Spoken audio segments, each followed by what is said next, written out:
Hello မင်္ဂလာပါဒီမှာတော့ချဲက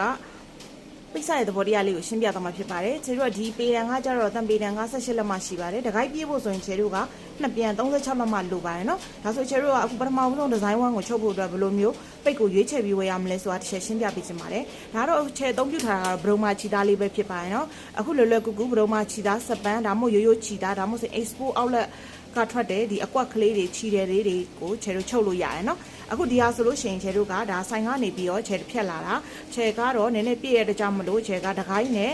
ချဲတို့2လက်မခွဲ3လက်မလောက်တော့ရှိရနော်ဒါကအလျားလို့ခေါ်ပါတယ်ချဲတို့ဒါလေးကိုစပြီးတော့တိုင်းမယ်နော်ဒါကိုအခုချဲတို့တစ်ခါတိုင်းလိုက်ပါမယ်ပြီးသွားလို့ရှိရင်နောက်ထပ်ဒီကနေပြန်စပြီးတော့ချဲတို့ဒီမှာ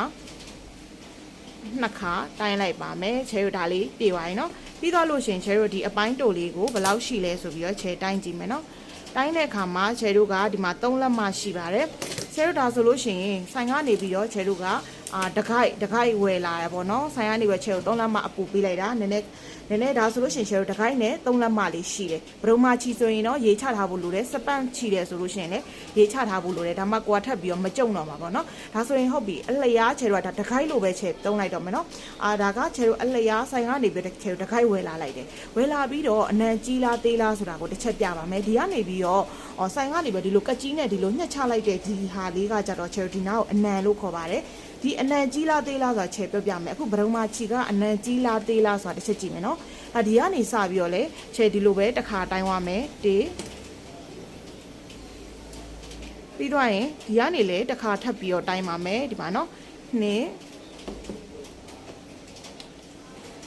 ပြီးနောက်တစ်ခုကဒီကနေလေတစ်ခါတိုင်းမယ်ချဲမှာ3ရပါပြီဒါဆိုရင်ဒီမှာနည်းနည်းလေးပဲကျန်တော့တယ်အဲ့ဒါကိုဘယ်လောက်ရှိလဲဆိုပြီးတစ်ချက်တိုင်းမယ်ချဲဒီမှာဟွာလောက်ရှိရယ်နော်4လက်မ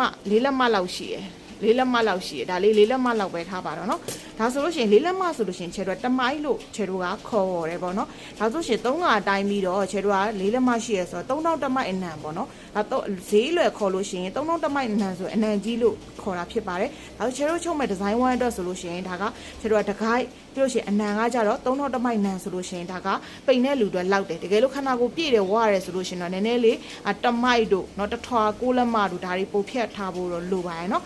အဲ့ဒီမှာဘာတစ်ခုဖြစ်လဲဆိုတော့ကိုကဈေးဝယ်တဲ့အခါမှာကိုကလုံးဝဒါလေးလည်းမကင်ချင်ခြီသားပဲချုပ်မယ်ဆိုလို့ရှိရင်ခြီသားအနံကြီးလားသေးလားချဲတော့မေးမယ်အနံသေးဆိုလို့ရှိရင်ဒါမျိုးပေတံပေါ့နော်ဒါမျိုးပေတံတော့ဟွာလောက်ရှိပါတယ်သူက2000တမိုက်ပေါ့2000တမိုက်ဆိုရင်ဒီ2000ဒီဟာလေးနှစ်ခါရယ်ပြီးတော့လို့ရှင်တမိုက်4လက်မရယ်ဒါပဲရှိပါတယ်ဒါကိုအနံသေးလို့ခေါ်တယ်ဒီအခုချဲတိုင်းလိုက်တဲ့ဘရုံမာချီသားကြတော့3000တမိုက်ရှိရယ်ဆိုတာဒါလေး3ခါရယ်ပြီးလို့ရှင်နောက်ထပ်4လက်မရယ်3000တမိုက်ရှိရယ်ဒါကိုအနံကြီးနံသေးဆိုချဲတော့ခွဲပြီးခေါ်တာဖြစ်ပါတယ်ဒါဆိုကိုယ့်ရဲ့ပိတ်စတွေဖြတ်တဲ့အခါမှာဖြစ်ကစတမာကိုဝယ်ပေးတဲ့အခါမှာဖြစ်ကိုကဒီခေါ်ဝေါ်လေးတွေမှန်ကန်နေမှာကိုယ့်ရဲ့ပိတ်စကဖြတ်တာလည်းမှန်ကန်နေမှာဖြစ်ပါတယ်ဒါမှကိုအင်ကြီးချုပ်တဲ့အခါမှာဘောနော်လိုအပ်တာတွေပါမရှိတော့ဘဲနဲ့အဆင်ပြေပြေနဲ့ကိုကချိန်စားလို့ရမှာပဲဖြစ်ပါတယ်နော်ဒါဆိုအခုချဲကဒီ online class မှာဆိုရင်သင်မဲ့ဒါလေးကတော့ဒီ